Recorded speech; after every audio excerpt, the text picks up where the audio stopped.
Hello friends, आपके अपने YouTube channel English सीखो विद अभय सर में आप लोगों को स्वागत है।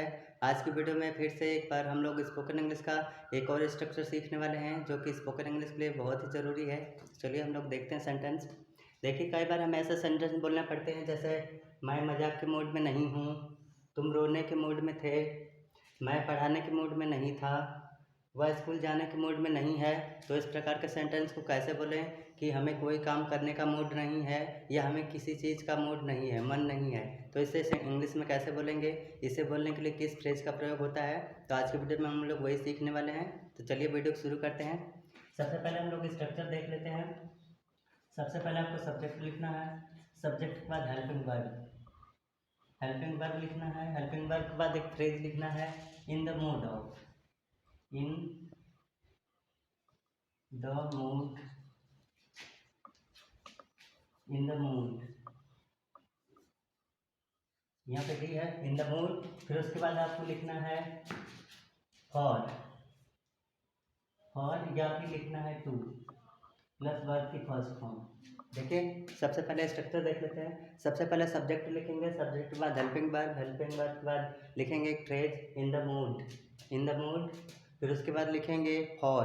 अगर फॉर हम तब लिखेंगे जब हमारा आगे इस सेंटेंस के बाद वाला कोई ऑब्जेक्ट रहेगा, वर्ब नहीं रहेगा, कोई नाउन रहेगा, तो उसके लिए हम फॉर लिखेंगे। अगर उसके बाद वाला कोई वर्ब है तो वर्ब के लिए हमें टू लिखना पड़ेगा, उसके बाद वर्ब की फर्स्ट फॉर्म लिखेंगे। तो और अच्छे से इसे और अच्छे से समझने के लिए हम लोग सेंटेंस को बना करके प्रैक्टिस करते हैं और सीखते हैं। देखिए, मैं मजाक के मूड में नहीं हूँ, पहला सेंटेंस है मैं मजाक के मूड में नहीं हूँ। तो लिखेंगे सब्जेक्ट आई है, आई, तो आई के साथ एक प्रेजेंट टेंस का है तो आई के साथ आई एम का यूज होता है। आई एम, नहीं हूँ, आई एम नॉट। फिर लिखेंगे इन द मूड। फिर लिखेंगे यहाँ पे देखिए मजाक एक नाउन है या एडजेक्टिव, कुछ भी जो भी है, वर्ब नहीं रहेगा, तो हम क्या करेंगे फॉर लिखेंगे, मूड फॉर जोक्स। मैं मजाक के मूड में नहीं हूँ, I am not in the mood for jokes. दूसरा देखते हैं, तुम रोने के मूड में थे, तो लिखेंगे यू, सब्जेक्ट है, सब्जेक्ट के बाद हेल्पिंग वर्ब लिखेंगे, यू के साथ वर्ब का यूज होता है तो यू वर नॉट, सॉरी इसमें नहीं है, सिंपल है, तो यू वर। फिर लिखेंगे इन द मूड। यहाँ पे देखिए रोना एक वर्ब है, तो वर्ब रहेगी तो हमें मूड के बाद लिखना है टू, तो मूड टू वीप। तो देखिए, तुम रोने के मूड में थे, you were in the mood to weep, you were in the mood to weep.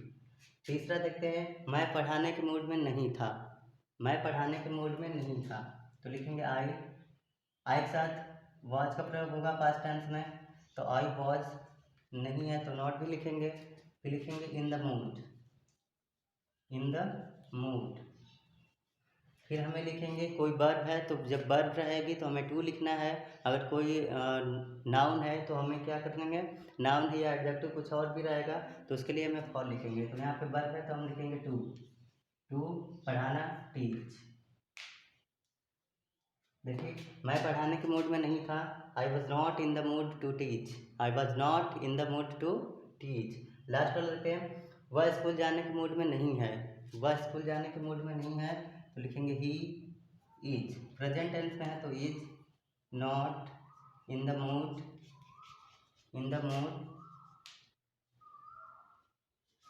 अब यहाँ पर भी एक वर्ब है तो वर्ब के लिए हमें जब वर्ब रहेगी तो हमें टू लिखना है, तो mood to go to school.